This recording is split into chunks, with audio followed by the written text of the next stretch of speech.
Talvez, acho que então eu faço uma fala, né, como comissão, né, do PAI, falando, né, que na verdade nós fizemos uma reunião de fechamento do Ultra recentemente, né, e isso foi uma demanda dos estagiários, né, eles que trouxeram essa demanda para que houvesse esse compartilhamento, né, de experiências, de trocas, e principalmente, assim, que momentos que foram usados isso, né. Então, a gente gostaria, né, de compartilhar experiências, gostaria de agradecer, né, os professores que estão disponíveis, o Botelho, o Dutra, o Delberto, né, os diversos estagiários também que se colocaram à disposição, né, a Laís, eu não vou lembrar mais quem, Érica, depois você puder me ajudar, e também vão estar contribuindo conosco nas trocas de experiências, né, que são tão boas, né, cada professor foi desenvolvendo a dinâmica, né, os estagiários também foram se engajando e descobrindo outros que complementam, né, a dos docentes, e acho que essa combinação que teve nessa experiência docente-estagiário que a gente traz aqui para compartilhar com todo mundo, tá? Então, agradecer a todo mundo que está presente. E aí, a Roseli é a coordenadora, tá, gente? E ela estava numa reunião do CREC, e acho que chegando ela já toma a palavra também. Érica. Olá, professora. Olá, todo mundo. Obrigada pela presença. Lívia, você quer falar alguma coisa? Boa tarde, eu vou ser breve aqui também, para a gente não tomar muito tempo com essa parte inicial. Eu acredito que a professora Roseli vai entrar agora, já vai dar início, né? Vai explicar como é que vai ser o funcionamento, mas queria agradecer a todos que estão participando, tanto os alunos quanto os professores, que vão colaborar com contribuir com esse processo de aprendizagem das ferramentas, né, que nós temos disponíveis, ainda mais nesse processo que nós estamos vivenciando de mudança tudo para o digital, para o online, então vai facilitar bastante, acho que a vida tanto dos professores quanto dos alunos que vão contribuir nesse processo, nessa etapa do PAI. Então, queria agradecer a todos que estão aqui, que se disponibilizaram a participar, e tenho certeza que vai ser bastante enriquecedor para todo mundo. Sejam bem-vindos. A professora Roseli chegou. Olá, tudo bem? Tudo bem? Olá. Vocês já estão aí fazendo... O que você está tomando aí, Roseli? Olha, assim, para disfarçar uma xícara de cafezinho, né? Mas... Depois chega com café e nem oferece, né? Isso é maldade com outros. Só para, né, saber que eu acabei de sair da reunião do Conselho do Departamento, então é melhor eu nem dizer o que tem aqui. Café escocês, hein? Boa tarde a todos. Boa tarde. A Pérola já fez a introdução, a Lívia. Já falaram? Eu estou interrompendo, né? A pessoa chega interrompendo. Nós tentamos fazer as suas vezes, mas nada como você para fazer como coordenadora do PAI. Nós fizemos uma breve introdução da demanda, né? Mas deixa para você. Tá bom? Obrigada. Quero agradecer, então, a presença de todos e dizer que eu fiquei bastante contente com esse período de trabalho aqui na comissão coordenadora do curso, do PAI, né? Também estou me despedindo, então acaba sendo aqui uma reunião também de despedida. Minha gestão na comissão do curso se encerra, já se encerrou no final de semana, e eu não vou me candidatar a uma segunda etapa de gestão, né? Então, provavelmente não estarei mais na CG, e não estando mais na CG, não estarei mais na CCPAI. Né? Mas quero agradecer a todos, principalmente as colegas aí da comissão, e principalmente também a Érica, né, que dá um apoio super importante aí, tanto para a comissão quanto para o funcionamento da pós e do programa de aperfeiçoamento do ensino. Professor Dutra, também obrigado pelo apoio ao longo desse tempo, e acho que a ideia agora é a gente conversar um pouquinho sobre o que a gente aprendeu no semestre passado, né? Como eu estava na reunião do departamento e achei que ela fosse demorar 5 horas, como as anteriores, eu preparei o material gravado e eu vou aproveitar mesmo esse material, porque eu já fiz cortes, então, né, já viram que quando eu começo a falar eu não paro, então é melhor usar o material que está gravado, que a reunião vai ser mais rápida. Passo a palavra para o professor Dutra, que ficou de ser o nosso, né, mediador aqui, ele vai dando uns pitacos aqui, outro ali, chamando a atenção, olha, esse ponto aqui podia ser feito diferente, para a gente aprender um pouquinho mais, e aí a gente vai compartilhar nossas experiências. Obrigada a todos. Pessoal, eu queria só passar 3 slides aqui para vocês. vocês estão visualizando a minha tela aí? Vocês estão visualizando ou não? Sim, Dutra. Sim. Tá. Então, são 3 slides que eu queria passar para vocês. Independente da ferramenta que vocês vão usar, o que eu queria passar para vocês, independente do modelo que vocês vão usar, a gente usa a ferramenta para um propósito muito maior, que é o aprender, tá? E a partir do momento que eu uso aprender, a gente precisa um guia para isso. Eu tenho usado o Bloom para isso, a taxonomia de Bloom, onde ela tem esses vários níveis aí. E a gente observa que a maior parte das disciplinas a gente fica no memorizar, compreender. E, na verdade, o objetivo nosso é sempre aumentar um nível a mais. Então, quando vocês forem definir o objetivo de aprendizagem dos seus módulos, dos cursos, para o curso, tenta olhar essa Bloom ou uma outra categoria que você quiser, mas sempre pensando em dar um upgrade em relação ao nível. O que eu queria mostrar nos próximos 2 slides é que quando a gente for desenvolver alguma coisa, seja usando um questionário, seja usando avaliação de pares, tente aumentar um pouquinho a regra. Eu vou só mostrar para vocês, nos próximos 2 slides, eu coloquei aqui o objetivo de aprendizado usando o Bloom aqui.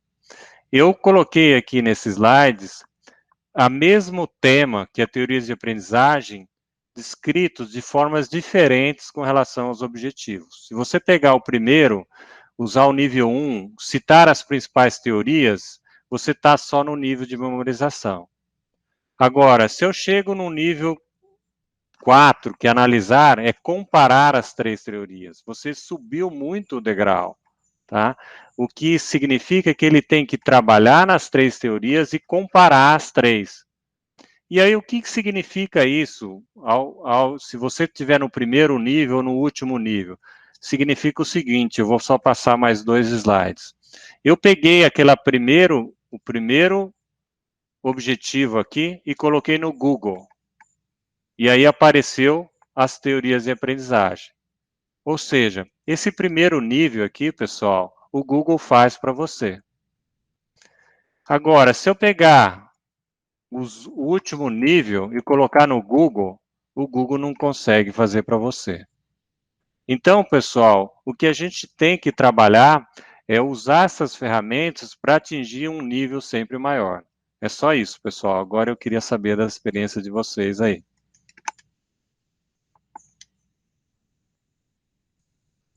Parei a apresentação, agora eu vou pedir para a Laís, para compartilhar um pouquinho, e aí eu vou fazer alguns comentários, claro que todo mundo está aberto a todo mundo, mas só nesse sentido. Então, Laís, que tipo de ferramenta você usou, e por que você usou isso, como que você colocou na disciplina, e os resultados que deram, positivo ou negativo, o que você faria diferente?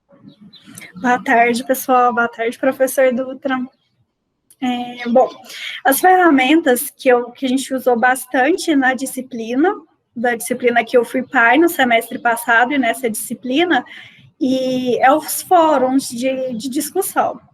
E o que eu percebi foi em relação aos próprios alunos, no início, como eles tinham um pouco de receio de usar o fórum, de tirar dúvidas no fórum, ou às vezes a gente propunha algum debate no fórum e eles tinham um pouco de receio. E como a gente foi incentivando eles a falar no fórum e a não ver isso como se fosse uma crítica ou se eles estivessem de alguma forma prejudicando os colegas quando a gente propunha esse tipo de debate. Então, acho que deu certo o fórum, mas eu precisei amadurecer um pouco os alunos em relação a utilizar essa ferramenta.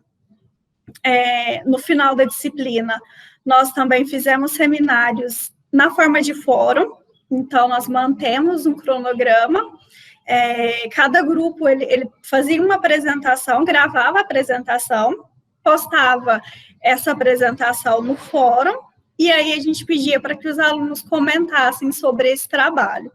A gente teve um resultado positivo, mas como eu disse, nas últimas apresentações, porque as primeiras os alunos ficaram com um pouco de receio em aparecer no fórum, ou às vezes de sentirem que estava fazendo algum tipo de crítica ao trabalho dos colegas.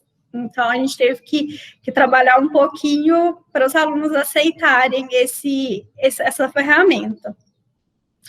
A gente usou também bastante a tarefa, e aí tarefa, nós tivemos um pouco de problema em relação aos prazos.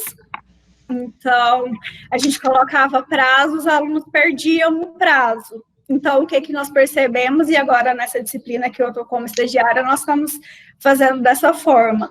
A gente manda uma mensagem para os alunos.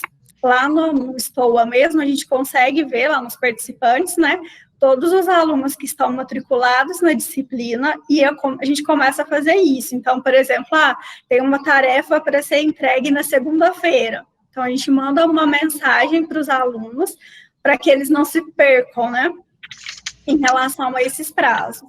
E aí, acabou dando certo dessa forma, e a gente não teve problemas de, esqueci o prazo, e aí o aluno ficar com muita tarefa acumulada. Então, isso foi uma forma que nós encontramos para resolver esse problema, né? E para os pais, em relação a esse aviso para os alunos, né, os novos estagiários, uma sugestão, que a gente acabou aprendendo isso no semestre passado, de usar a plataforma para enviar a mensagem. Porque se eu envio a mensagem lá pela plataforma, se eu quiser buscar esse histórico, eu consigo buscar, e às vezes identificar, um aluno falou que estava com problema para assistir o vídeo da aula, ou para encontrar um determinado material. Eu consigo buscar essa informação lá, então ela fica armazenada. Então, para a gente, facilitou bastante esse buscar o aluno na plataforma através das mensagens. Uma outra coisa que a gente faz também, que eu acho válido, é buscar a frequência do aluno. Eu percebi essa funcionalidade, eu achei fantástica. A gente consegue ver o último acesso do aluno, então, se ele acessou há 2 horas ou há um dia, então eu consigo olhar, eu busco fazer isso uma vez na semana. Então, um aluno que faz muito tempo que ele não acessa, mais de um dia ou mais de uma semana, eu tento buscar esse aluno, então eu mando e-mail, eu tento identificar o que está acontecendo, né? Porque para não chegar no final e a gente ter aquele problema, nossa, o aluno sumiu, o aluno não assistiu às aulas ou não fez as tarefas. Então, isso para mim, eu acho que foi, assim, me ajudou bastante, e eu aconselho aos próximos pais a fazer isso, buscar a frequência do aluno lá e tentar fazer contato com o aluno antes de chegar próximo de prova ou próximo de fechar o semestre. Então, acho que para mim foi o melhor tentar fazer esse contato e buscar também quebrar um pouco às vezes o aluno tinha medo de falar que estava com dificuldade ou que não estava conseguindo acessar a aula, assistir o vídeo, tentar quebrar essa barreira com os alunos e deixar eles mais à vontade para vir falar com a gente. Porque eu falo para os alunos que eles precisam sinalizar, a gente precisa saber o que está acontecendo. Então, se o aluno não manda uma mensagem, não fala nada, a gente acha que está tudo bem, né? Então, eu acho que o principal é isso mesmo, tentar se aproximar mais dos alunos, tentar fazer contato com eles, saber o que está acontecendo. Às vezes o aluno está com algum problema, né? Então, é isso.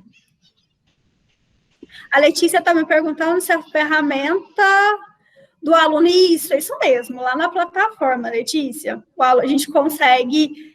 se você for lá na guia de participantes, você consegue verificar o nome do aluno, qual foi o último acesso do aluno, você consegue também, uma coisa que eu fiz, verificar as notas do aluno. Então, aquele aluno que vai precisar de um pouquinho de nota, manda uma mensagenzinha para ele e fala que ele vai precisar se esforçar um pouco mais, ou que está com algumas atividades pendentes. Tudo isso você consegue fazer lá no Moodle, na plataforma.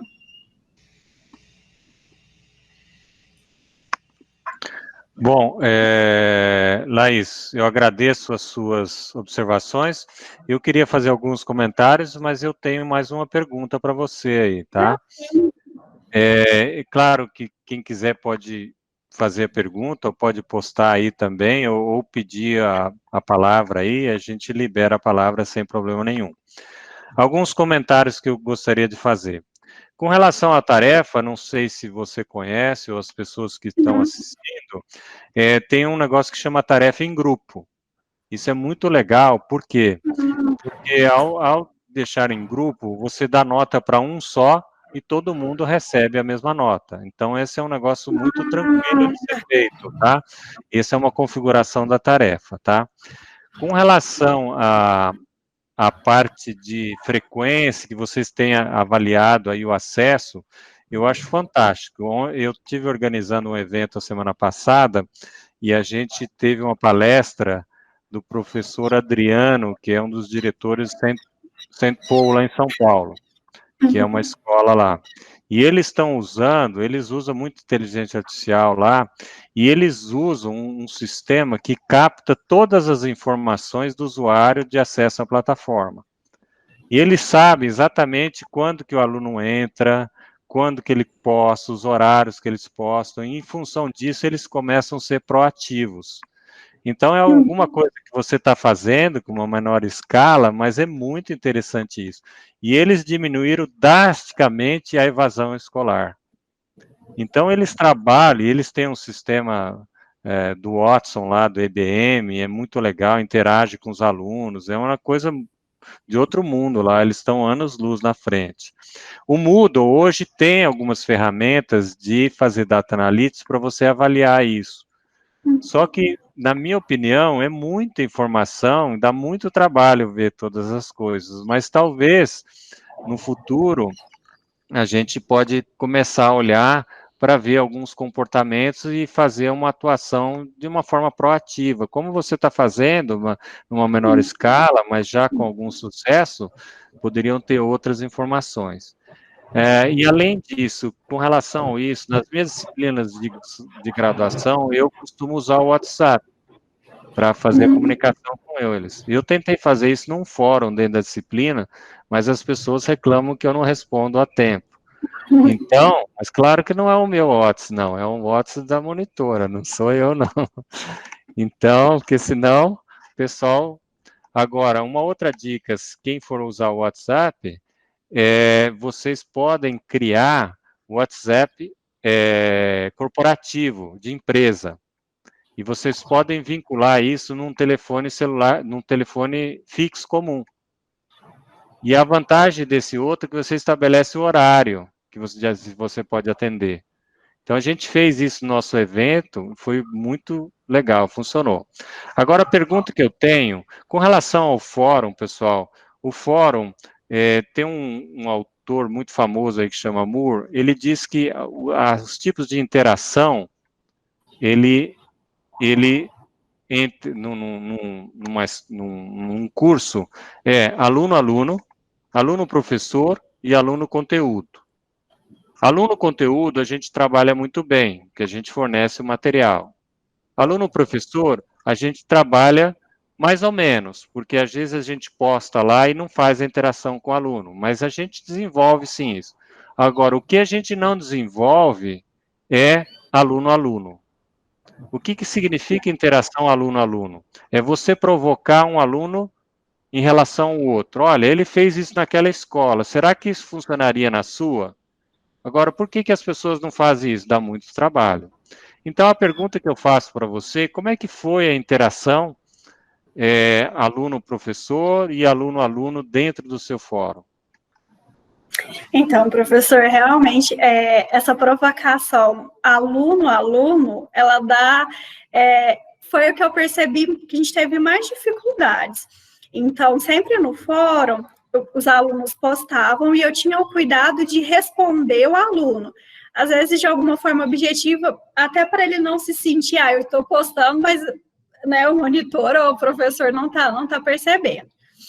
E quando eu pedia para eles, como foi o nosso seminário, para falar do trabalho do colega, apontar algum ponto do colega, eu senti que eles têm um pouco de receio em relação a eu vou criticar o meu colega, ou eu vou... E aí, sempre que eu perguntava, e o trabalho, ou o seminário, ou a fala de algum aluno, eles sempre falavam, eu concordo, ou às vezes repetia a fala do aluno. Então, eu percebo isso, que é uma dificuldade no fórum do aluno expor, e assim, não criticar ou falar que o aluno está errado, mas de expor um ponto de vista diferente do colega. Então, eu percebo um pouco de receio nos alunos em relação a isso. E é o que eu estou tentando trabalhar agora, nessa disciplina que eu tô como pai, eu estou tentando fazer isso com eles. Então, e tentar buscar para eles fazerem uma visão mais crítica. Mas esse ponto, você concorda exatamente com essa situação? Mas e se fosse uma situação diferente, né? A disciplina que eu sou pai agora é uma disciplina de TGA.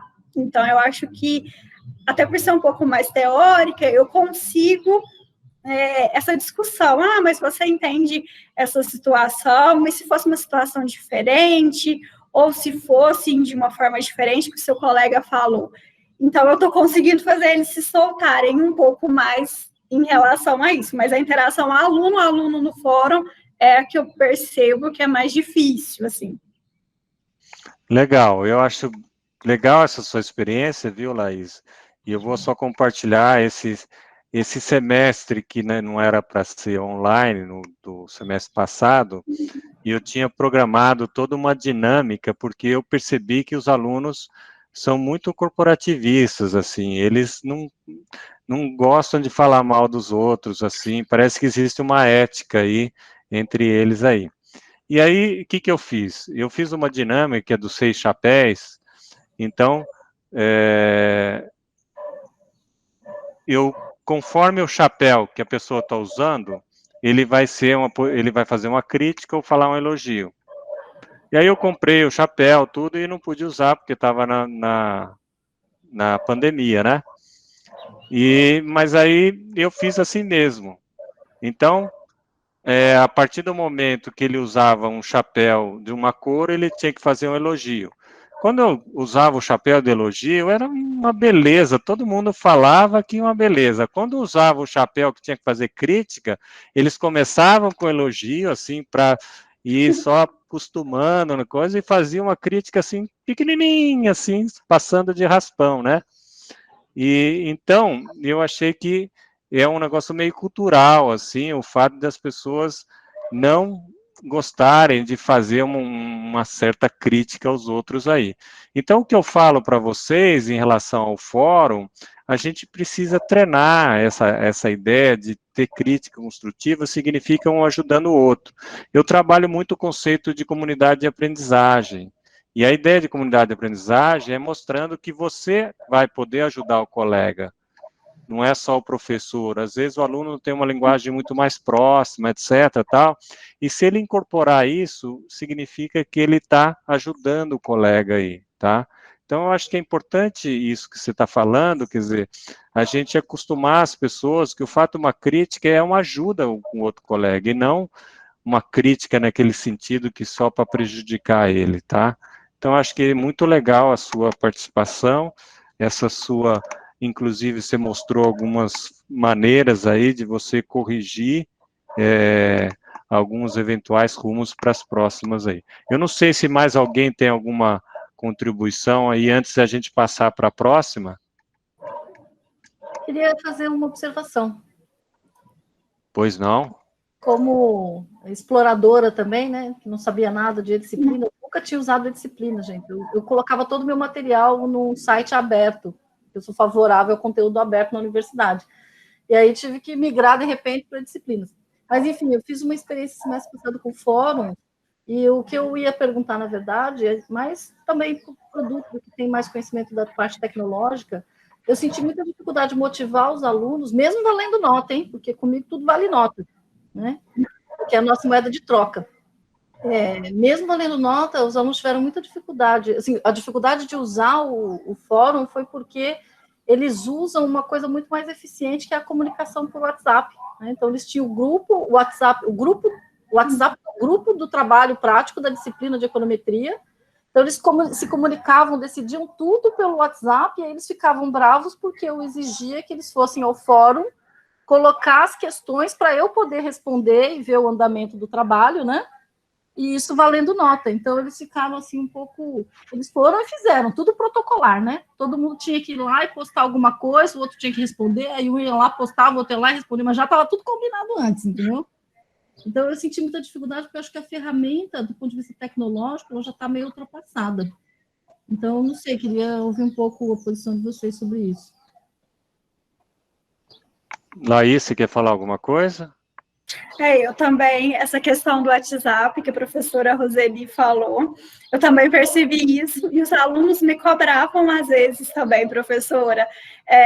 Eu montei um fórum para os alunos decidirem quais seriam os grupos de trabalho, né? E aí eu postava a lista de grupos e eu falava, olha, se tem algum aluno que ainda não tem grupo, para tentar fazer eles conversarem entre eles. E depois deu tão certo que eles resolviam tudo por um grupo de WhatsApp e ficavam bravos comigo. Mas, meu Deus, a gente vai ter que postar no fórum, tá tudo pronto aqui.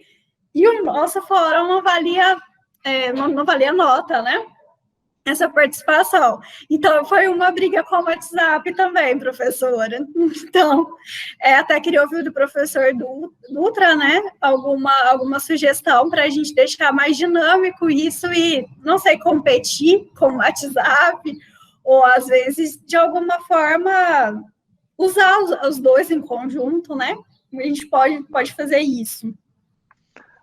Então, Laís, eu acho difícil competir com o WhatsApp, porque realmente é uma ferramenta muito fácil. Eu trabalhei bastante no fórum.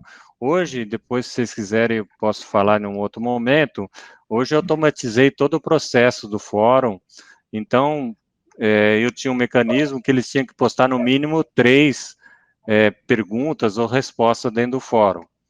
Se ele não fizesse isso, automaticamente o sistema dava 0 para ele. Então, a nota saía no boletim 0 se ele não postasse 3. Mas aí eu percebi, como você já falou e a Roseli falou, eles acabavam postando só pro forma, porque tinha que postar, né? Porque tinha que contar. Embora para contar, eu tinha que ir lá e falar, tá ok, tá válido, né? Mas mesmo assim, eles falaram, não, eu só postei alguma coisa, só para poder ganhar ponto. Então, realmente, você tem razão. Eu acho que o WhatsApp, o tempo de resposta dele é muito maior e as pessoas não querem isso, quer rapidez, etc. Mas eu também não tenho condições de ficar atendendo, sei lá, 100 alunos ou 200 alunos, assim, é um negócio complicado esse processo, mas talvez o monitor possa fazer isso. Mas eu acho que ainda não tem um substituto aí dentro da plataforma, não. Ok, pessoal, podemos passar para o próximo, se não tiver nenhuma pergunta. Então, eu agradeço novamente aí a Laís e as contribuições, e eu pediria para o Botelho aí tomar posição aí. Beleza, obrigado, Dutra, obrigado pelo convite, Roseli, Perla, a Érica. Eu acho que é bastante interessante fazer esse tipo de discussão. Eu vou compartilhar minha tela, eu fiz meia dúzia de slides só para me guiar, para eu não me perder divagando em algum assunto, tá? Então, é bem no que o Dutra falou, não quero ensinar a fazer, eu quero trocar algumas experiências com vocês. E até começando, eu deixei para falar do fórum por último, mas respondendo a pergunta da Roseli, eu tinha muita mania antigamente, eu já tenho uma experiência prévia, antes mesmo da USP com EAD, e eu tinha muita mania de usar o EAD como ambiente que hoje o WhatsApp resolve, que é para tirar dúvida. Então, eles não precisam. Então, o que eu mudei? Eu mudei a estratégia no fórum. Eu coloco no fórum uma discussão dirigida.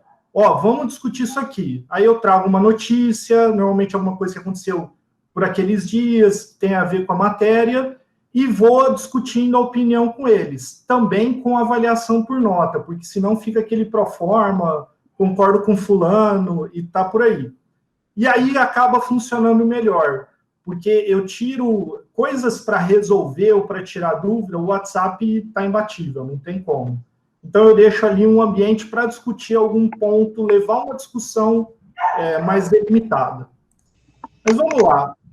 Isso aqui eu nem vou comentar, porque o Dutra trouxe uma versão até melhor, mas eu acho que se a gente for usar questionário fora, a gente tem que colocar ele dentro de um objetivo. Então, se eu vou usar isso, né, para fazer avaliação de aprendizagem, eu preciso pensar que vão ter diferentes níveis de aprendizagem que eu quero avaliar, né? Então, desde decorar o conteúdo, mostrar o conhecimento de memorização, que, como o Dutra falou, ele vai para o Google e acha, até realmente estabelecer padrões, estabelecer análise, poder avaliar isso. Então, duas maneiras que eu vejo para fazerem parte dessa estratégia é utilizar o questionário e utilizar o fórum de maneira conjunta. O questionário ele pode ser, de uma certa maneira, para simular uma prova virtual, mas ele também pode ser aplicado de maneira mais abrangente para atividades menores, né? Então, o questionário ele é um pouco difícil de fazer porque ele tem muitas etapas. A primeira delas é criar o questionário, né? Então, ele vai incluir uma avaliação por diferentes tipos de questão e o que eu vejo como principais opções que você precisa ficar atento. A duração, você pode colocar um momento para abrir, um momento para encerrar, mas também uma duração, a partir do momento que ele começa, ele tem lá 1 ou 2 horas para resolver. Cuidado com essa última opção, tá? Tem um hack no Moodle e, consequentemente, no eDisciplinas, que se eu alterar a minha configuração de horário do Windows, então eu comecei a fazer a prova agora são 5 horas e 2 minutos. Se eu entrar na configuração do Windows e colocar meu horário para 8 horas da manhã, vamos supor que eu tinha 1 hora de prova, eu teria até às 6 horas da tarde, eu teria o equivalente das 8 até às 6 da tarde para fazer isso. Então, esses logs ficam registrados no sistema, tem como verificar, mas é bom evitar, porque aí seria uma maneira de burlar o sistema. O sistema de questionário, ele permite definir tentativas e método de avaliação, isso é interessante. Eu posso, como atividade de avaliação, forçar uma única tentativa, mas num processo de construção eu posso ter mais de uma tentativa em que ele vai tentando até alcançar o objetivo, né? Agora, como eu sempre falo, quando eu vou falar de questionário, o questionário ele dá muito mais trabalho para fazer e só vai ficar fácil depois na hora de corrigir. Então, o trabalho antes de ter o questionário pronto é bem extensivo, porque você tem que fazer questão, você tem que pensar nessas características, vai muito tempo.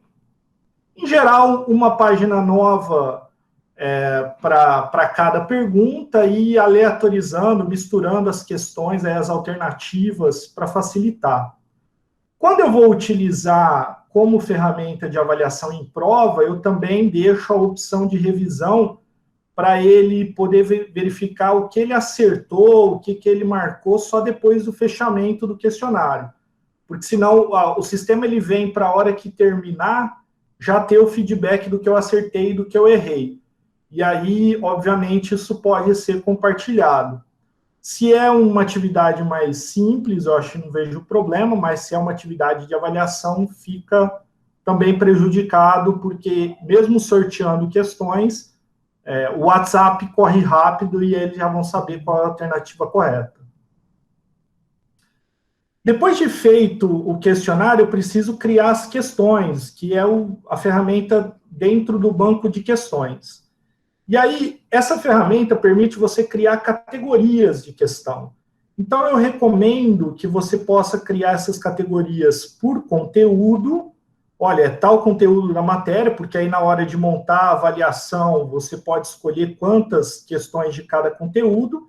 E aí, dentro das questões, você identificar o nível de dificuldade delas, ou separar as categorias por nível de dificuldade e, dentro do título da questão, indicar o conteúdo. Mas eu gosto desses dois mix, e o que eu chamo de nível de dificuldade tem a ver com a taxonomia de Bloom, né, para o que eu estou mensurando com aquela questão. Eu sempre preciso indicar uma resposta correta, que eu vou dar uma nota de 100%, mas eu posso ter alternativas parcialmente corretas ou até alternativas com nota negativa, né, menos 50 ou menos 100, aquelas coisas ANPEC da vida, né, 2 erradas anula uma certa, ou uma errada anula uma certa, eu consigo incorporar no meu banco de questões, né. Então, a alternativa selecionada, ela não só deixaria aquela questão errada, mas ela deixaria a nota negativa sendo compensada por outras questões corretas.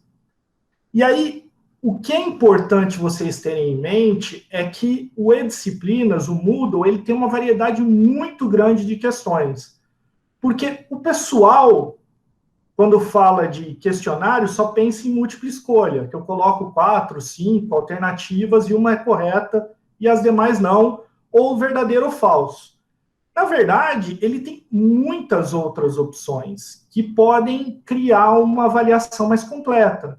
Então, por exemplo, se eu quero fazer uma avaliação que tenha questões de múltipla escolha, mas eu quero inserir também questões abertas, eu posso inserir uma questão do tipo dissertação, em que ela vai ter um texto ou até um espaço para subir um arquivo de upload, se eu mandar ele fazer alguma coisa, mas vai demandar correção manual.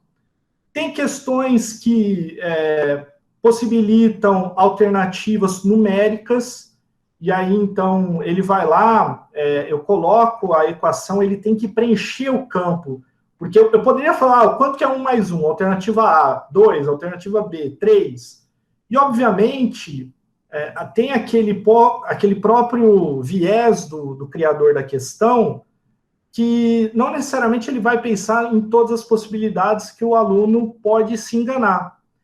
Então, eu poderia colocar 1 mais 1 igual e deixar um espaço. E o próprio sistema vai identificar se ele digitou corretamente o número 2, é um valor específico. Mas tem questões que eu vou pedir para ele calcular, né? E nesse cálculo, sei lá, pode dar dízima, pode dar valores, casas depois da vírgula. Então, eu tenho também figuras do tipo calculado ou calculado simples, em que, além de indicar o valor exato, né, em matemática financeira isso funciona super bem, eu também aceito um nível de tolerância, pode ser de 0,01, né, então vai lá 1/100 para mais ou para menos, ou 1/10 para mais ou para menos, e ele vai considerar a questão como correta. Questões de escolhas de palavras, né? Então, você coloca um conjunto de palavras que o sistema sorteia e a pergunta tem alguns espaços que eu tenho que preencher com essas palavras. Resposta curta. Resposta curta é uma resposta textual em que o próprio aluno vai escrever aquela palavra. Então, também foge daquele viés dele escolher e ver a palavra correta, né? E aí é interessante porque eu posso ter várias opções de resposta. Então, se ele escrever e falar, isso aqui é com S, com Z, você até pode dar parcialmente correta a alternativa quando não está correta, mas você pode colocar várias alternativas de resposta, considerando letra maiúscula, minúscula, acento, tudo mais. Resposta embutida é aquela caixinha de seleção. Isso aqui é mais para ficar um jeito mais bonitinho, para às vezes colocar no meio do texto. Demanda uma formatação, você precisa colocar múltipla escolha aí, então, e uma alternativa correta, que é a OK, e as demais como wrong. Múltipla escolha calculada, esse é talvez os que vai precisar de resposta numérica mais interessante, porque você pode gerar um conjunto de números aleatórios, e aí, vamos supor, eu tenho uma conta que é A vezes B, eu gerei um conjunto aleatório de A, um conjunto aleatório de B, então cada aluno que entra, ele vai pegar valores aleatórios de A e B, e ele vai saber que a multiplicação disso vai dar aquele determinado valor.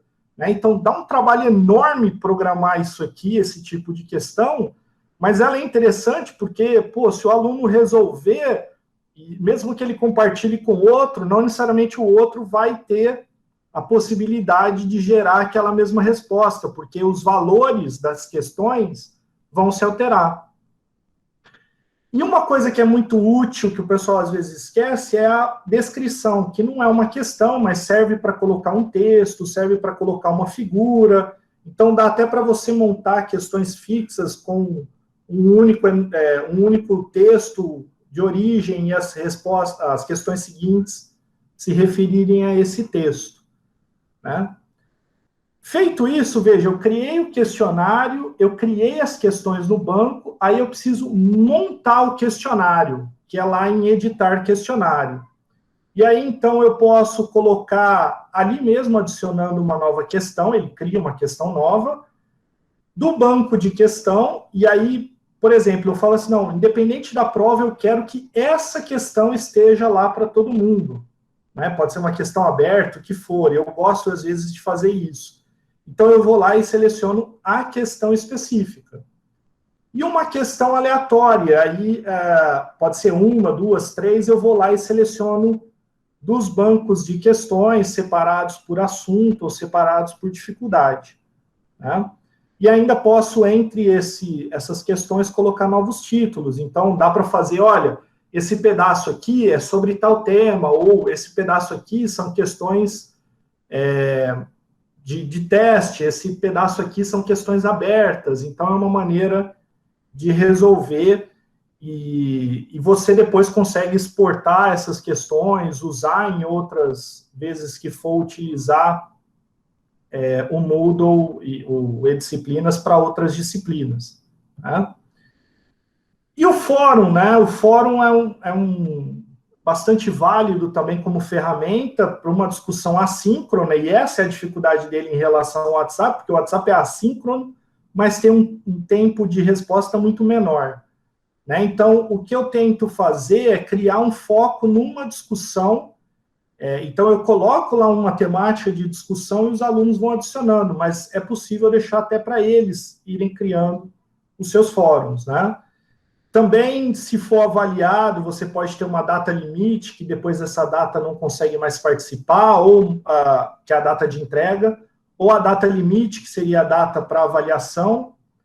Pode ter uma avaliação global, uma única nota, ou uma avaliação por mensagem, isso também pode ser em escala.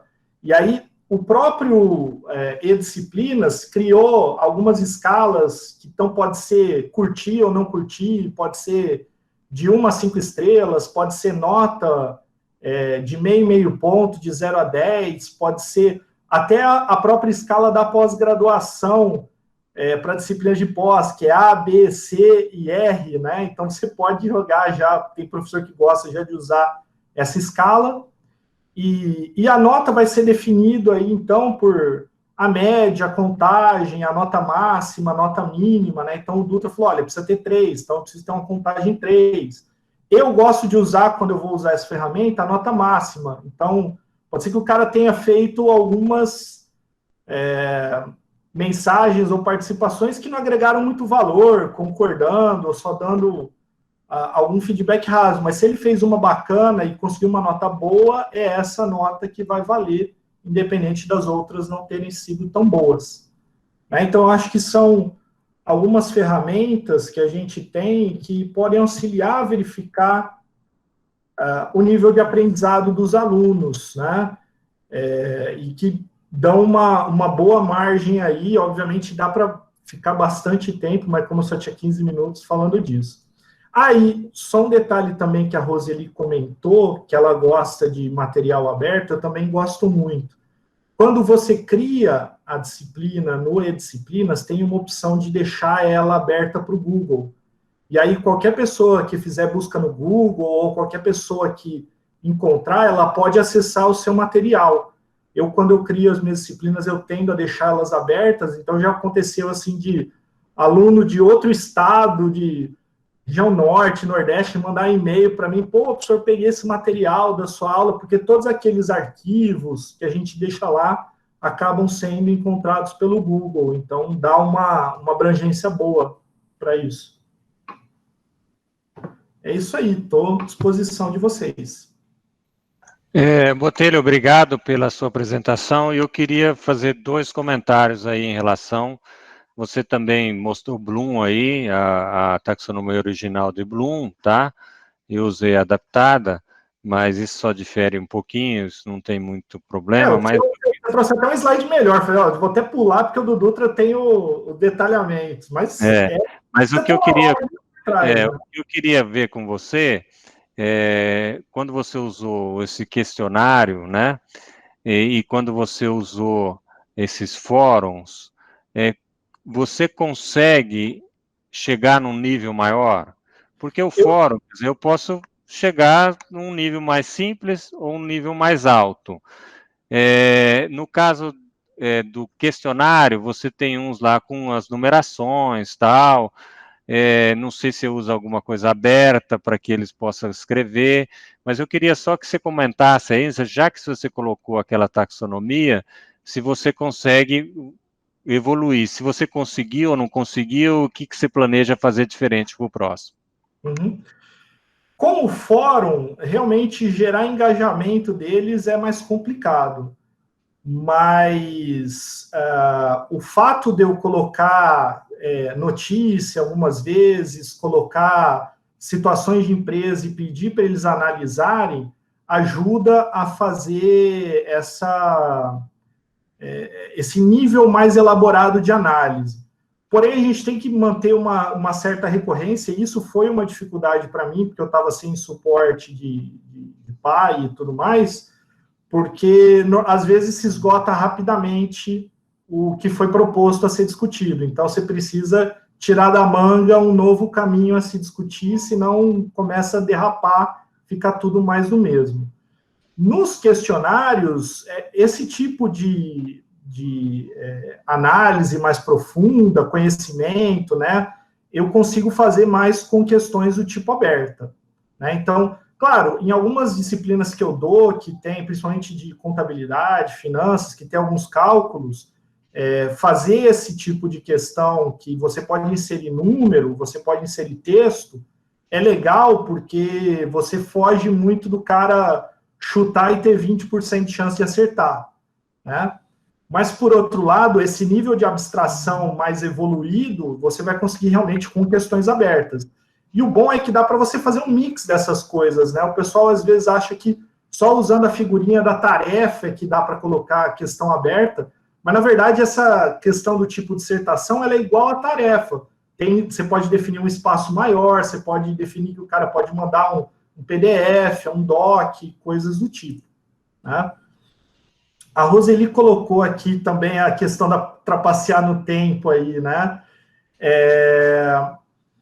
Então, uma maneira que eu costumo fazer, Roseli, é não colocar a prova para ser resolvida, por exemplo, olha, a hora que você começar até 2 horas depois. Eu falo, olha, como eu defini dentro do horário de aula, vai ser naquele horário da nossa aula.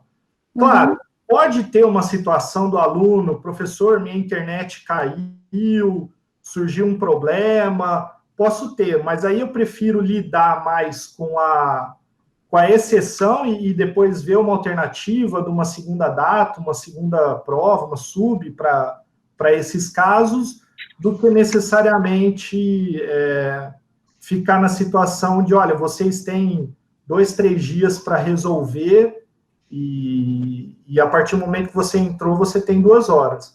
Agora, por exemplo, numa disciplina de pós, que eu também trabalhei o semestre passado, que era assim, a prova, na verdade não era bem uma prova, era quase que um trabalho que eles tinham que fazer.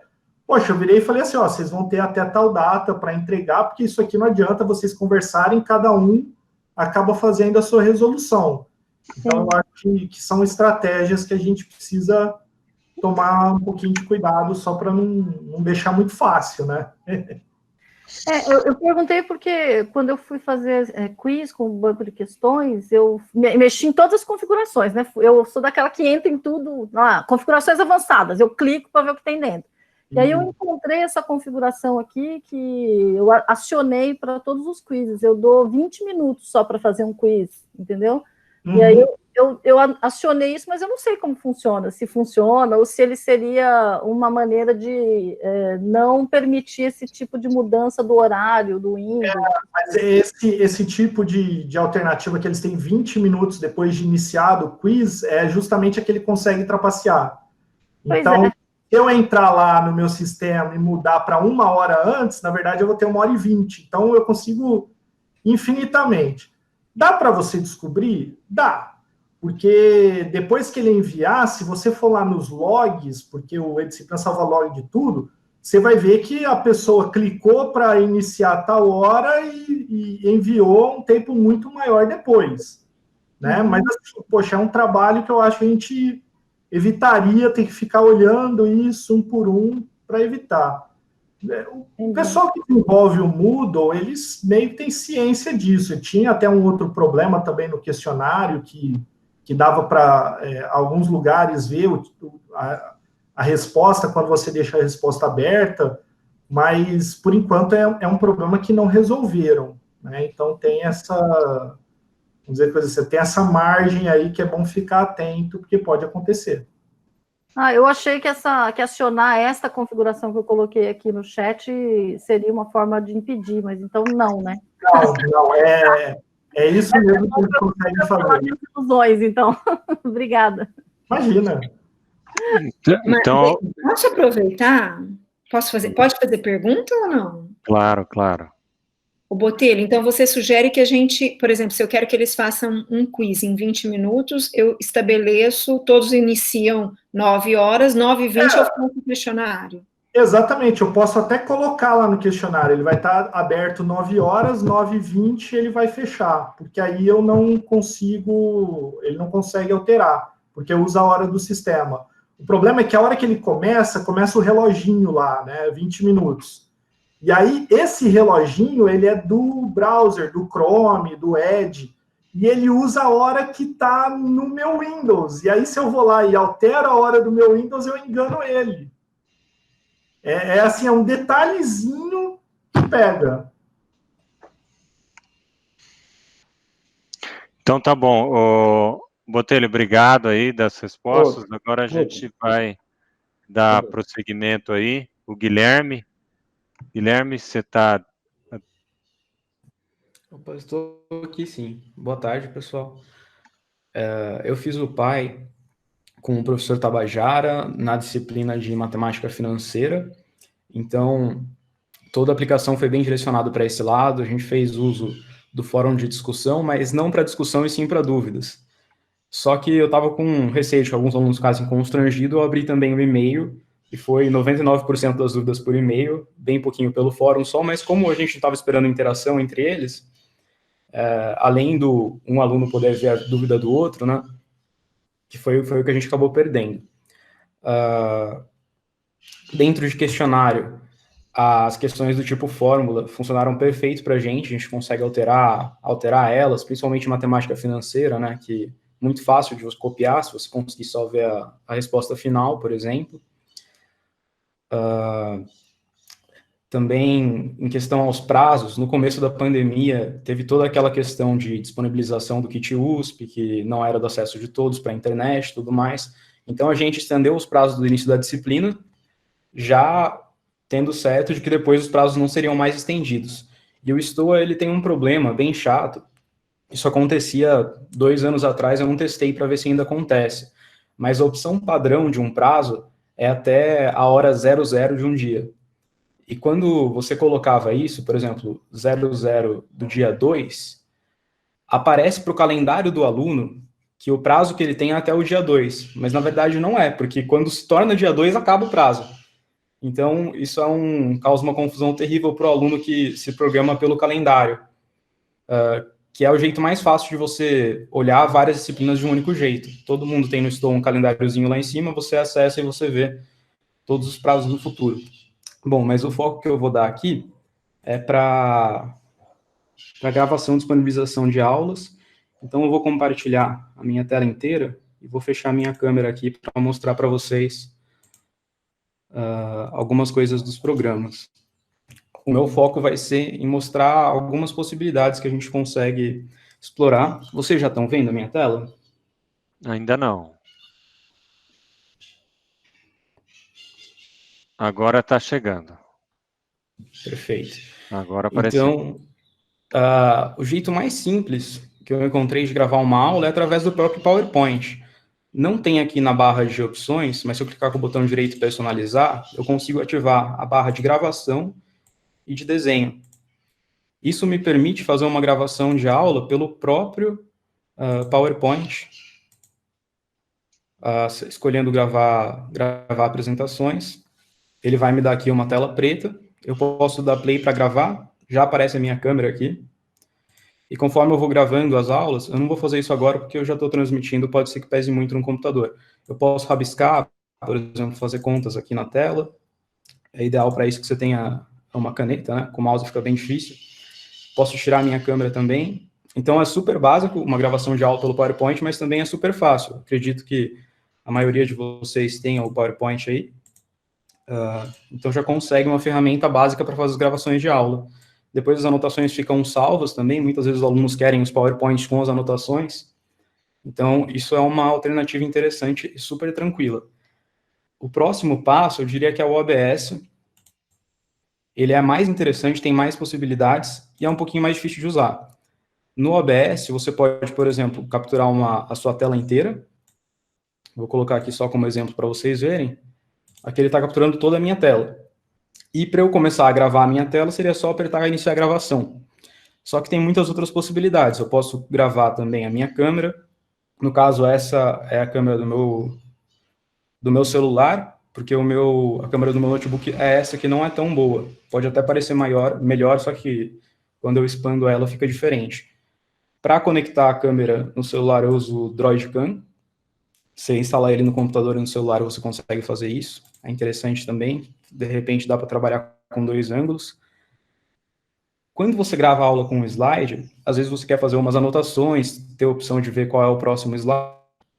Para fazer isso no OBS, eu posso recortar a parte que eu quero gravar. Então, seria algo mais ou menos assim. Eu quero recortar só a parte do slide que está aqui. Eu posso recortar ele, depois ampliar. No final, eu consigo chegar numa coisa assim. Esse é o slide recortado, bonitinho. E se eu vier, por exemplo, comecei a gravação de aula, o OBS está gravando aquela parte de lá. Venho no PowerPoint para desenhar, consigo fazer aqui ações que o OBS vai estar gravando, sem gravar toda essa parte aqui de qual caneta eu estou selecionando e tudo mais. Ele vai pegar só a parte que é de interesse para a parte didática do aluno. Temos ainda também a opção de colocar a câmera como Picture-in-Picture. Aqui é a câmera como Picture-in-Picture. Então, o OBS também dá para você deixar o slide com a câmera aqui do lado. Além disso, como era matemática financeira, eu trabalhava com eles com HP. E o OBS também dá conta disso. Então, eu consigo, com o OBS, ter uma miniaturazinha da HP. Esse daqui é o emulador da HP, de um site. Eu consigo ter os dois aqui. O vídeo Guilherme, está nessa tela, então grava. Não está aparecendo o emulador, não. E HP, o que eu for digitando aqui na HP, agora aparece lá no vídeo. Não está gravando a tela. Eu acho que está talvez com um delay do que eu estou gravando. Mas agora apareceu a HP. Bom, mas dentro do OBS, essas são as possibilidades que eu explorei. Daria ainda para pôr a câmera em conjunto com o HP, aí você começa a preencher muita coisa da tela, né? Mas as possibilidades do OBS, eu acho que vale a pena. Usar um programa de gravação. Um programa de gravação vai permitir a você refinar o seu conteúdo para tirar as pausas, de fala, como eu estou falando aqui, várias vezes eu pauso para pegar a próxima ideia. Você pode remover isso, deixar algo mais dinâmico. Você também vai conseguir tirar problemas técnicos, e principalmente você não tem o compromisso de acertar de primeira. Se você errar, Só repete a última partezinha para você pegar a frase inteira, né? Esse vídeo que está aqui é um exemplo já de disponibilização de aula. Isso é, ó, a gente está aqui com um meta-vídeo, né? Porque sobre o tipo de questões do STOA, que eu fiz para ajudar um colega, mas tem uma coisa interessante que eu quero mostrar. Se você for disponibilizar a aula no YouTube, que é apenas uma das possibilidades, né?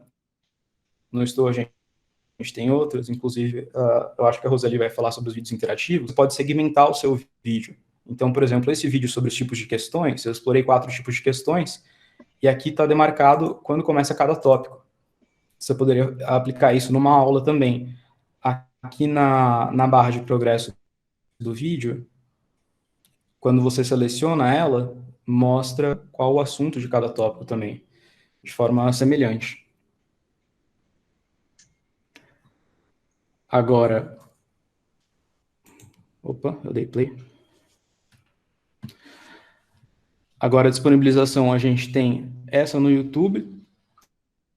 O que a gente tem que tomar cuidado só? Quando você for querer disponibilizar no YouTube uma aula que provavelmente vai ser algo mais longo, por ser uma aula para graduação, o seu vídeo vai ultrapassar o limite de 15 minutos de uma conta normal, então é necessário você ter um cuidado de verificar previamente o seu canal, tanto para você poder ter vídeos longos, como se você quiser fazer algum tipo de stream pelo YouTube. Mas tem possibilidades muito boas também pelo disponibilização de vídeo pelo STOA.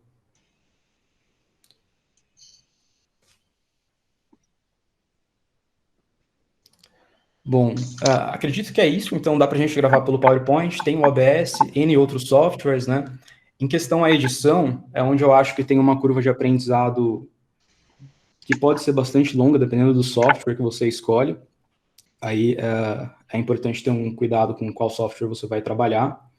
A gente tem, como por exemplo, softwares mais básicos, tem o Splice e o KineMaster. Um pouco mais complicadinho, tem o Camtasia. Uma edição completa mesmo, tem o Lightworks, Adobe Premiere. São exemplos. O legal é que o Lightworks dá para você usar gratuitamente. Mas são as opções aí que eu detectei enquanto no semestre. Ok, Guilherme, obrigado pela sua apresentação. Eu queria colocar, só analisando, eu não conheço você, mas parece que você é muito bom nessa parte de tecnologia.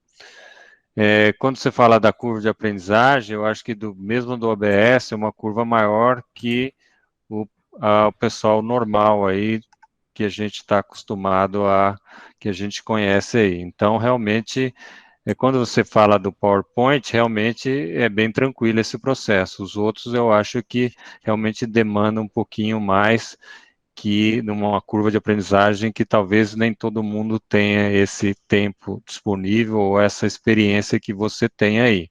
Mas eu queria conversar com você em relação a isso, porque pelo jeito você faz bastante vídeo, você deve utilizar esse ferramental, tal.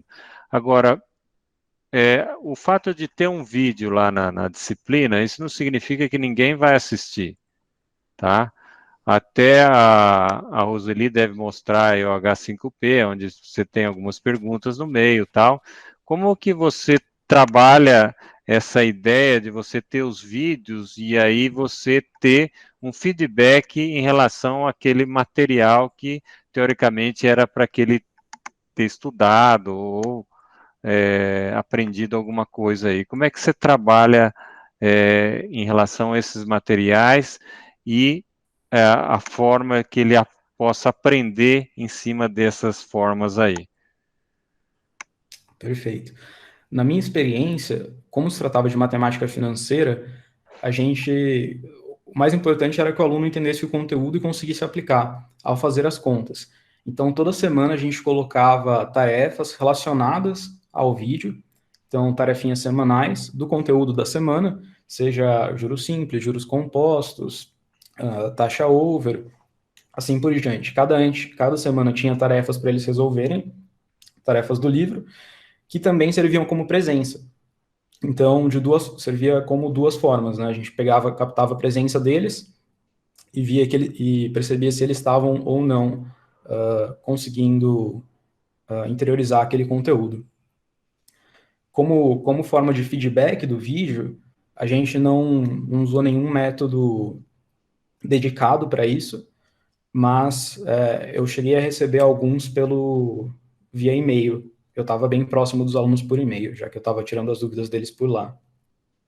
Mas, Guilherme, assim, você não chegou a ver, sei lá, se tinha 30 alunos, teria 30 acessos, eles estavam usando os vídeos, etc. Tal. O que você avaliava é se o cara conseguiu fazer exercício, tal. É o resultado de todo esse processo, é isso?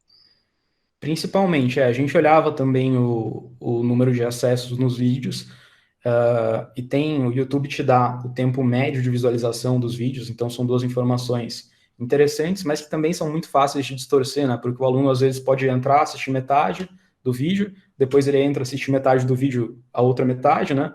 Aí vai dar 2 visualizações, e as 2 visualizações vão abaixar o tempo de visualização média do seu vídeo. Então é complicado. Até onde eu sei, o Stoa não tem uma ferramenta legal que dê para a gente acompanhar isso, apesar tem o H5P, que dá para fazer bastante coisa já no sentido, através das questões que eles vão respondendo. Mas o YouTube, ele não te dá essa noção tão específica assim. Eu sei que tem plugins pagos do Stoa que dão essa possibilidade, mas a gente não tem acesso. Agora, só para finalizar, Guilherme, o que você aprendeu nesse processo de fórum e questionário que você fazia diferente e que você mudou depois? Nossa, eu acho que o que eu não mudei, porque ao longo de um semestre, tudo foi evoluindo. No começo era só múltipla escolha, depois a gente expandiu. As primeiras questões, as tarefas semanais, a gente estava usando para atribuir presente, então eles não tinham nota. A primeira eu criei uma tarefa padrão, sem me ater ao tipo de avaliação. Depois, na segunda, eu já coloquei, não, o tipo de avaliação que eu tenho é de participação, a nota vai ser participou ou não participou, por exemplo. A questão dos grupos também, a gente não utilizou grupos nessa disciplina, mas eu vi uma reverberação em outras. O Stoa, ele consegue fazer a própria coletânea dos grupos dos alunos. Dá para você criar lá um tipo de atividade que eles se montam em grupos, e depois as notas que você vai mandando vai para todo o grupo. Chegou uma dúvida no chat. Eu acho que não serve para capturar o vídeo via celular, em qualquer app, em qualquer aplicativo, não só no ABS. Inclusive, a câmera que eu estava usando aqui agora eu estou usando a webcam do notebook, mas a câmera que eu estava usando antes, às vezes até eu tive a impressão que ela piscou por algum probleminha, era do celular. E tem uma outra coisa ainda, o OBS ele tem um plugin chamado câmera virtual. Essa câmera virtual do OBS eu consigo transmitir como se fosse a minha câmera, então vocês estariam vendo aqui no Meet a minha tela do OBS. Então eu conseguiria, por exemplo, ter o slide com a minha cabecinha aqui do canto no OBS. Aliás, no Meet, como se fosse a minha câmera. Legal. Guilherme, obrigado mais uma vez.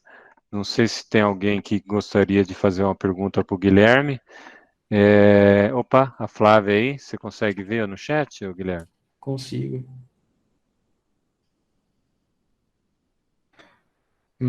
Flávia, a gente não utilizou isso. Nas outras disciplinas que eu estou, os professores eles costumam apenas ativar a gravação, e quando a gravação é ativada no Meet ou no Zoom, chega uma notificação para todo mundo se ele quer continuar na aula, que vai estar sendo gravado, ou se ele quer sair. Não sei se legalmente seria necessário alguma autorização além disso, mas é o que eu vejo que tem sido praticado. Ok, obrigado, Guilherme. Agora eu gostaria de passar a palavra para o Beto, e assim ele pode compartilhar um pouquinho da experiência dele. Obrigado, Guilherme. Eu que agradeço. Bom, boa tarde, pessoal.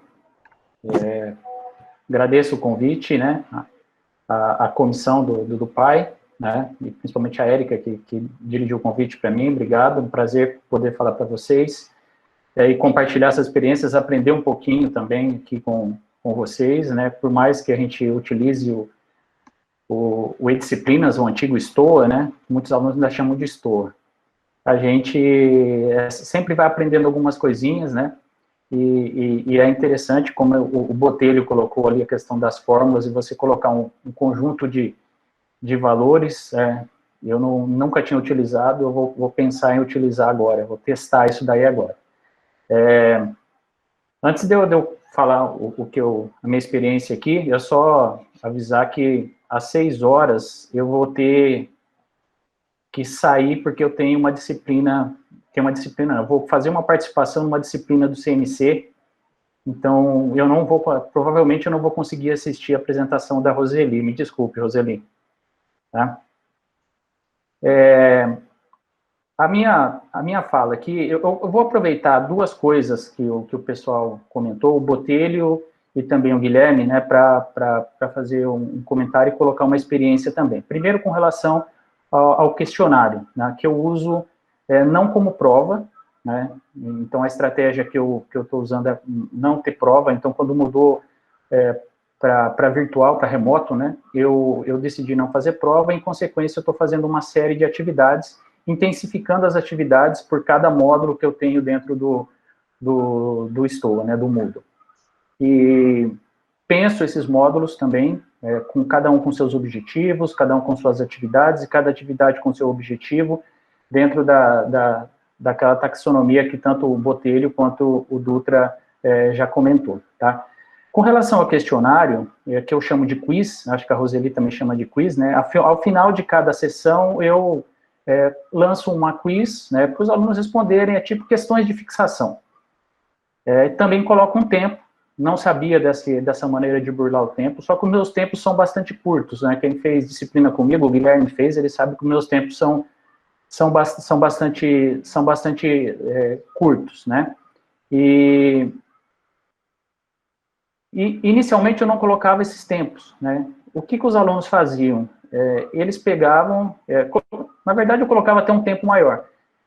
Eles printavam, tá? Tinha um que printava toda a tela das questões que estavam no questionário. E, por consequência, eles compartilhavam com todo mundo, né? Aí eu peguei e diminuí o tempo. Então, tipo, para 15 questões eu coloco 17 minutos. Para não ter, evidentemente, muito tempo para eles... tipo de concurso, né? A mesma lógica de concurso. Aí eu fiquei sabendo que, dentre eles, também eles combinavam sempre um que seria um boi de piranha. Então, o cara ia perder um tempo printando as telas, mas como eles revezavam e do conjunto de atividades, não acabava influenciando muito nas notas, né? Depois eu descobri que eles evoluíram também, que alguém iniciava uma gravação de tela qualquer e começava a fazer o questionário normalmente, ele ficava com as questões gravadas e podia assistir em qualquer tempo, né? Então, o que eu penso, né? Qual que é o meu discurso para eles agora? É aquele velho discurso de professor, moçada, a matéria eu já sei, tá? Se vocês não querem fazer, me desculpem, mas o problema é de vocês. Eu estou aqui como alguém para guiar um aprendizado. Eu estou colocando ferramentas, eu estou colocando um roteiro de aprendizagem para vocês, e para mim, o que importa é que vocês aprendam, não necessariamente as notas. Eu tenho que te dar uma nota, tá? E é por isso que a gente faz uma avaliação. Então, faça o questionário de uma maneira efetiva, até porque respostas ruins, né, notas baixas no questionário, indicam que há alguma coisa errada, e eu posso corrigir alguma coisa, verificar alguma coisa. Se todo mundo burla o questionário e tira notas altas, eu vou julgar que está tudo certo, tá? Que todo mundo aprendeu. Então, eu jogo um pouco com eles essa questão. Seja consciente, né? Porque se vocês tirarem nota baixa no questionário, significa que alguma coisa está errada. Eu tenho que rever a minha metodologia, as dificuldades, o que eu fiz, enfim, para que vocês aprendam. Não necessariamente só vocês terem nota, né? O objetivo de vocês é o aprendizado. Então, eu coloco os tempos ainda, tenho um certo rigor com o pessoal, mas, de certa forma, eu coloco um pouco dessa responsabilidade para eles também, porque, afinal de contas, eles que têm que aprender, né? A gente está pensando, gastando horas montando questões, como o Botelho falou, a gente gasta um tempo tremendo montando banco de questão. Eu tenho um banco de questão com 100 e tantas questões que levou 3, 4 anos para serem montados. Poxa, você tem que aproveitar, tá? Esse é o mote que eu considero, que eu entrego para os alunos logo nos primeiros dias de aula e vou conversando com eles, tá? Com relação a verificar se ele está seguindo um pouquinho essa linha, né, essa estrutura que eu montei para eles aprenderem o conhecimento, eu aprendi a colocar restrições nas atividades. Então, por exemplo, eu tenho vídeos, tá? Eu não sou muito fã de fazer os meus próprios vídeos. Por outro lado, eu utilizo muito vídeo de YouTube. Então, eu procuro na Univesp, procuro em fontes que têm vídeos em outras faculdades federais, que tem vídeos já sobre o assunto, né, que tem relação, e utilizo esses vídeos, que muitas vezes estão muito mais bem editados do que aqueles vídeos que eu vou colocar. E eu coloco restrição, né? Então, primeiro, eu vou compartilhar a minha tela aqui para mostrar mais ou menos qual que é essa ideia.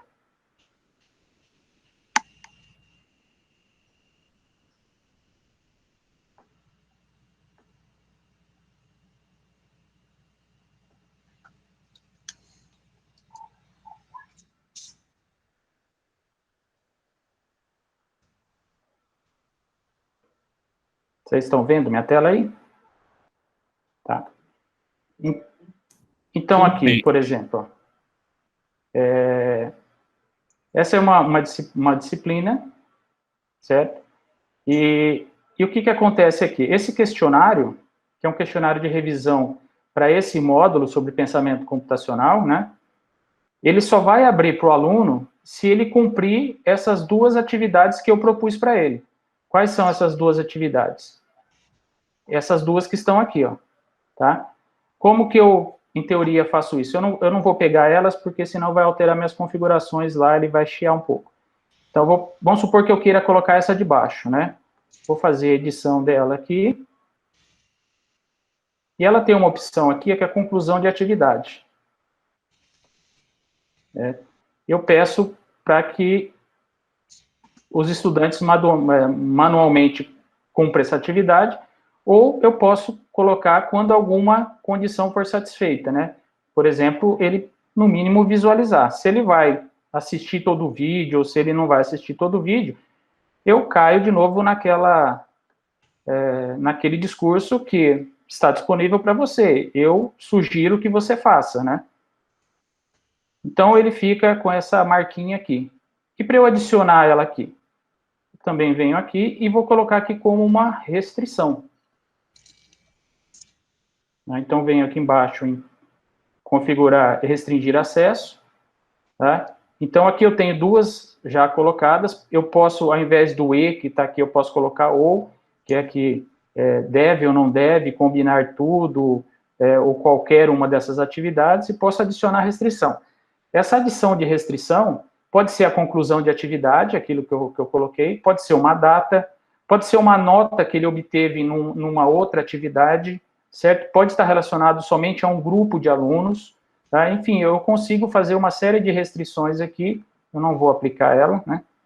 Aqui também, de forma que eu fecho a atividade. Então, o aluno só vai ter acesso a essa atividade quando ele cumprir as 2 outras atividades que eu estou propondo para ele. Da mesma forma aqui, eu coloquei uma conclusão de atividade para essa quiz aqui, de forma que ele só vai abrir o próximo tópico, que é esse tópico de conceitos aqui, no meu já está aberto, quando ele terminar essa quiz. Então, isso eu também, de certa forma, trabalho um pouco aquela questão dos alunos esquecerem de fazer a atividade. Porque se ele quer o acesso ao material da próxima aba, que é geralmente a minha quiz fecha 1 ou 2 semanas depois que eu terminei uma aula. Então, eu tenho sempre ela... Eu sempre fecho ela na semana que eu estou começando um outro tópico. Então, se eles querem ter o acesso ao outro tópico, meu material de aula, meus slides, etc., eles vão ter que cumprir a quiz que eu coloquei aqui. de certa forma, eu vou colocando, moldando o caminho para eles se conduzirem na disciplina, né? E nessa mesma linha de ter um caminho para eles seguirem, eu descobri essa atividade aqui, ó, que é o lição. Essa atividade de lição, eu gosto desse tipo de atividade porque eu monto, dá um trabalho, um certo trabalho montar também, né? Eu monto uma sequência, né? Aqui está na visualização minha, não está na visão do aluno. Eu monto uma sequência de páginas, né, que pode ser texto, eu posso gravar um vídeo, quer ver? Eu tenho uma série de opções, né, no caso aqui eu tenho toda essa sequência de atividades aqui, que eu posso combinar teoria com questões. Então, dessa teoria, eu fiz 2 questões, que são 2 questões, uma questão de múltipla escolha, outra questão de verdadeiro ou falso. E ele vai poder navegando sobre esses conceitos, né? Essas páginas com teoria, só para vocês terem ideia, eu fiz com texto, né? Mas eu posso gravar um vídeo, né? Pelo próprio estou aqui, eu posso gravar áudio, tá? Eu posso inserir um arquivo de áudio ou de vídeo de fora, eu posso inserir imagem, tá? Então,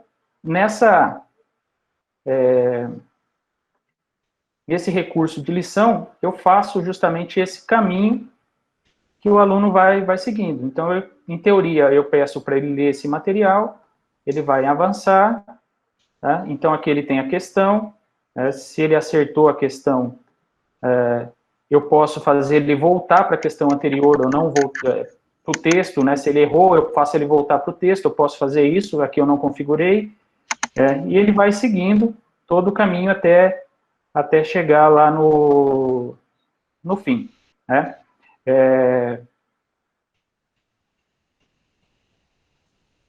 Sobre as atividades, né? Eu aprendi muitas coisas do Moodle no YouTube. Eu acho que é só você pensar na atividade que você quer, na estrutura que você quer, no objetivo que você quer alcançar. E o YouTube tem uma quantidade muito grande de material que você pode aprender sobre esses recursos e configurações diferentes, inclusive, né? Outra coisa que eu recomendo, né, já que a gente está compartilhando experiências aqui, deixa eu ver se eu estou com o site aqui, tô. Foi um encontro que, inclusive, o Dutra participou. Esse encontro tem um material muito legal, tá? Esse que eu deixei o link para vocês aí, a respeito de preparação e estruturação de aulas, preparação de vídeos, e coisas lá do STOA também, onde o Dutra participa, o professor Evaldo também participa, tá? Enfim, basicamente é isso, né? Teria muitas coisas aqui para colocar, por exemplo, que eu acho muito bacana para a gente, professor, é a parte da configuração das notas, cair todas as notas automaticamente, a presença, aí você vai na abinha lá e já tem exportação direto para o Jupyter, para a gente é fantástico, né? Você pega o XLS de lá, já sobe direto para o Jupyter, não perde 5 minutos. Enfim, bom, mas isso a gente demandaria mais tempo aqui. Então, a minha contribuição fica nessa questão das restrições, né, de você poder restringir as atividades, só abrir quando a pessoa cumprir alguma coisa, e na lição, que eu acho uma ferramenta muito legal, curto ela bastante, em que eu também dou esse direcionamento, né? Eu acho que até por questão característica minha, né, eu gosto muito de direcionando o aluno ao que ele teria que aprender de base na disciplina, né? E jogar um pouco da responsabilidade para ele. Eu acho que se ele esqueceu a data da tarefa, ou se ele está burlando o questionário, poxa, sinceramente, eu estou tentando fazer a minha parte, que é montar um material legal, montar uma estrutura legal, montar uma sequência de aprendizagem. Se ele não está querendo aproveitar isso, infelizmente, eu não tenho muito o que fazer. Obrigado. Beto, obrigado pela sua apresentação. A gente não tem muito tempo, mas eu vou deixar uma pergunta antes de passar para a Roseli.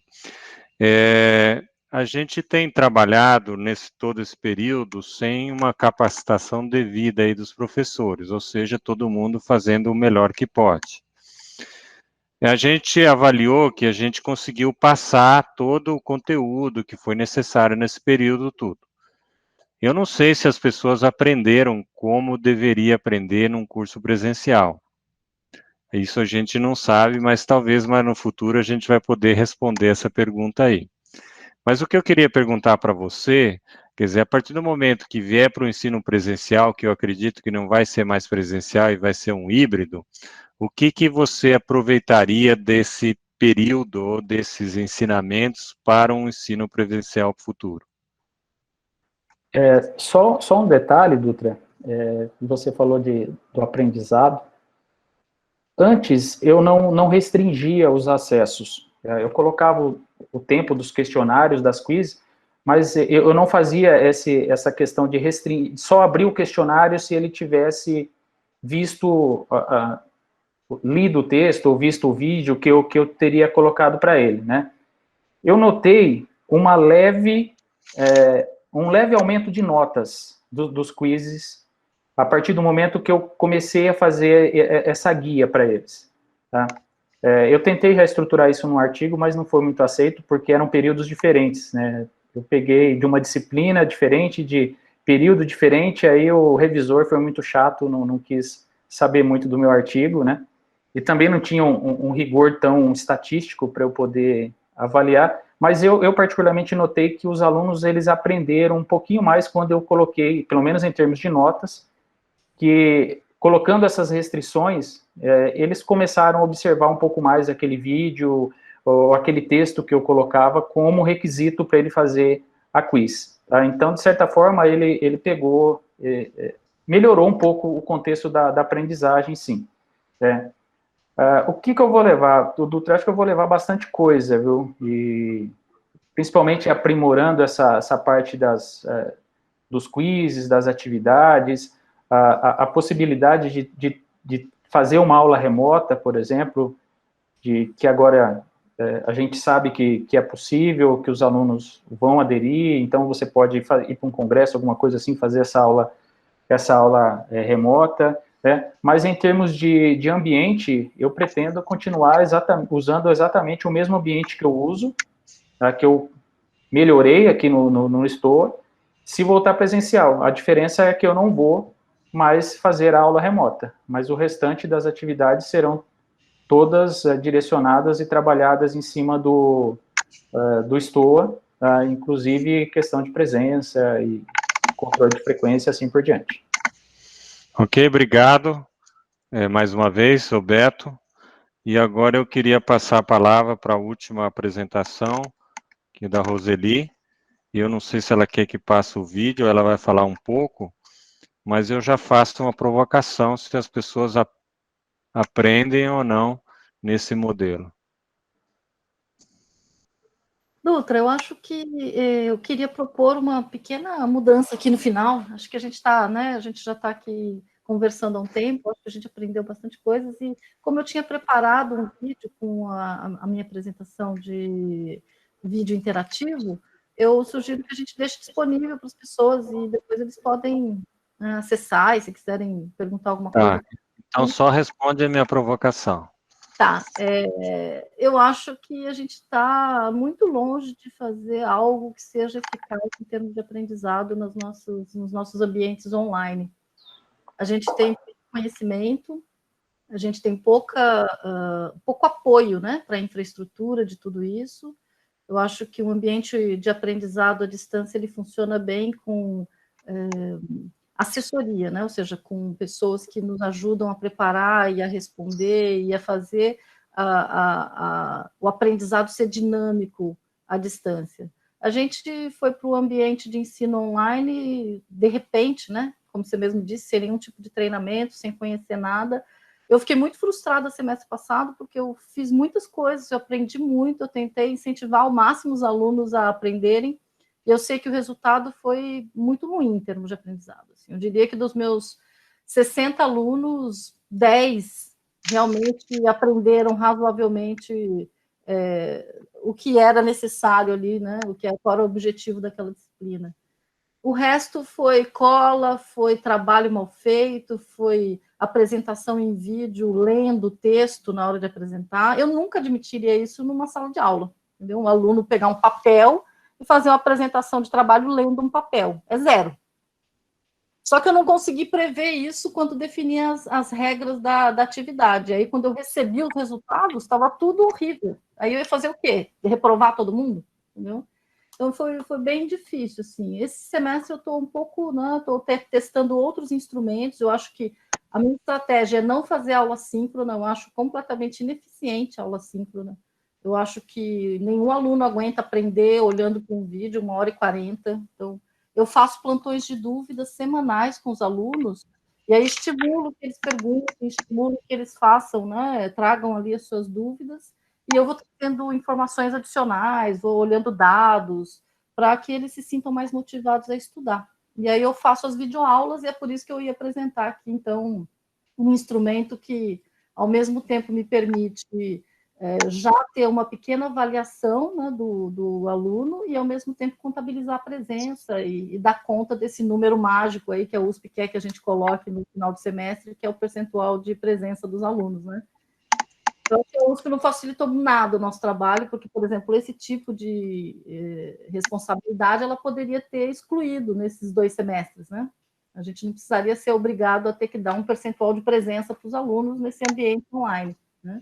A gente poderia, por exemplo, estar simplesmente avaliando de uma forma mais flexível, como suficiente, não suficiente. Não, mas a gente tem que ir lá botar um número no Júpiter. Então, tudo isso dificulta muito.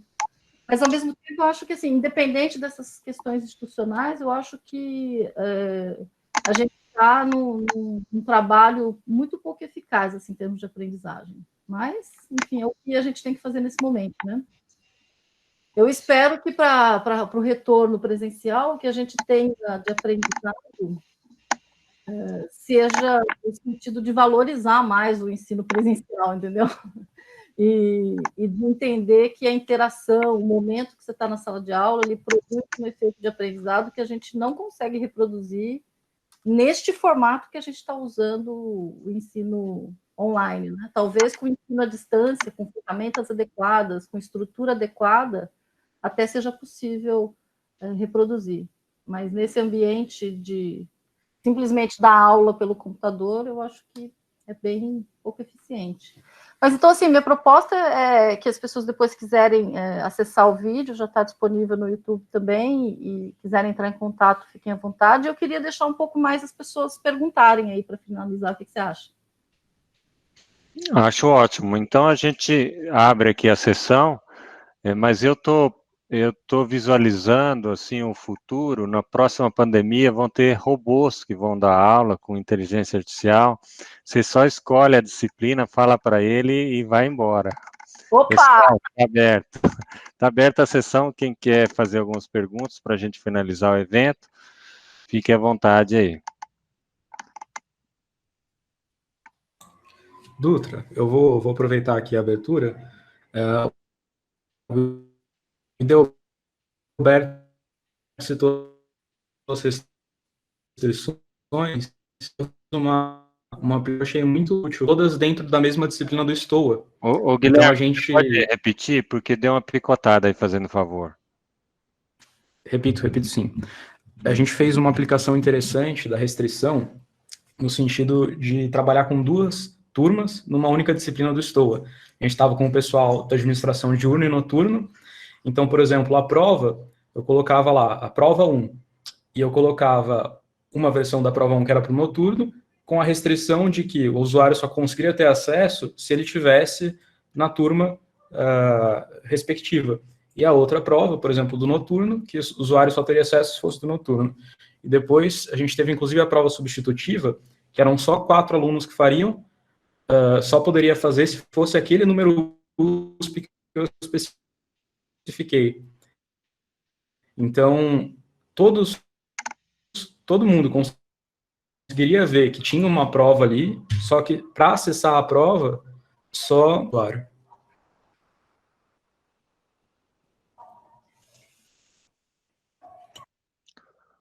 Eu entendi, ô, Guilherme, tá picotando a sua voz, mas eu entendi. Realmente você está usando esse recurso para fazer 2 em 1 dentro de uma turma, bacana. Então, realmente, o Moodle tem muitos recursos aí, não há necessidade de você fazer 2 cursos no Moodle, mas um só. Tem a opção de agrupamento também, que você pode fazer 2 turmas dentro de um mesmo curso. Então, essa restrição, então tem muita coisa interessante e é muito legal você compartilhar isso com a gente. Obrigado.